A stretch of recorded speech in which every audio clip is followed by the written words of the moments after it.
আসসালামু আলাইকুম প্রিয় ভিউয়ার্স। ক্যারিয়ার এ টু জেডে সবাইকে স্বাগতম।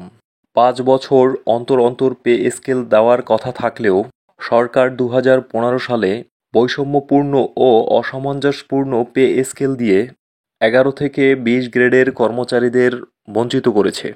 ইতিমধ্যে দ্রব্যমূল্য 10 গুণ বৃদ্ধি পেলেও কর্মচারীদের বেতন বাড়েনি। প্রায় 10 বছর পে স্কেল না দেওয়ায় এবং দ্রব্যমূল্য বৃদ্ধি পাওয়ায় প্রজাতন্ত্রের কর্মচারীরা মানবতার জীবনযাপন করছে। স্বাধীনতার সুফল সর্বস্তরে পৌঁছে দিতে পদবি বৈষম্য নিরসনের বিকল্প নেই এবং নবম জাতীয় পে কমিশন গঠন সময়ের শ্রেষ্ঠ দাবি। বাংলাদেশ প্রশাসনিক কর্মকর্তা বাস্তবায়ন ঐক্য পরিষদের সভাপতি আবু নাসির খান বলেন, সারা দেশে এক ও অভিন্ন পদবি ছিল, কিন্তু তৎকালীন সরকার নির্বাহীর আদেশে 1995, 1997 এবং 1999 সালে প্রজ্ঞাপন দ্বারার শুধু সচিবালয়ের প্রধান সহকারী, উচ্চমান সহকারী ও বাজেট পরীক্ষক পদগুলোকে প্রশাসনিক কর্মকর্তা এবং স্টেনোগ্রাফার পদটি ব্যক্তিগত কর্মকর্তা নামে পদবি পরিবর্তন সহ বেতন 10ম গ্রেডে উন্নীত করে।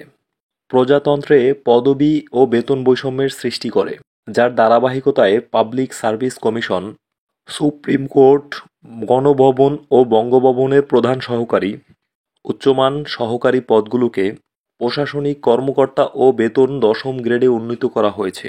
অন্য দপ্তর, অধিদপ্তর ও সংস্থা, স্বায়ত্তশাসিত প্রতিষ্ঠানে কর্মরত বর্ণিত পদবিগুলো অদ্যাবধি পূর্বাবস্থায় রয়ে গেছে, যা সংবিধানের চরম লঙ্ঘন ও সুস্পষ্ট বৈষম্য। এই বৈষম্য নিরসনের জন্য বাংলাদেশ প্রশাসনিক কর্মকর্তা বাস্তবায়ন ঐক্য পরিষদ 2009 সাল হতে বিভিন্ন দপ্তরে আবেদন, প্রধানমন্ত্রীকে স্মারকলিপি, সংবাদ সম্মেলন, মানববন্ধন, কালো ব্যাজ ধারণ ও অবস্থান কর্মসূচি সহ বিভিন্ন ধরনের কর্মসূচি পালন করেছেন।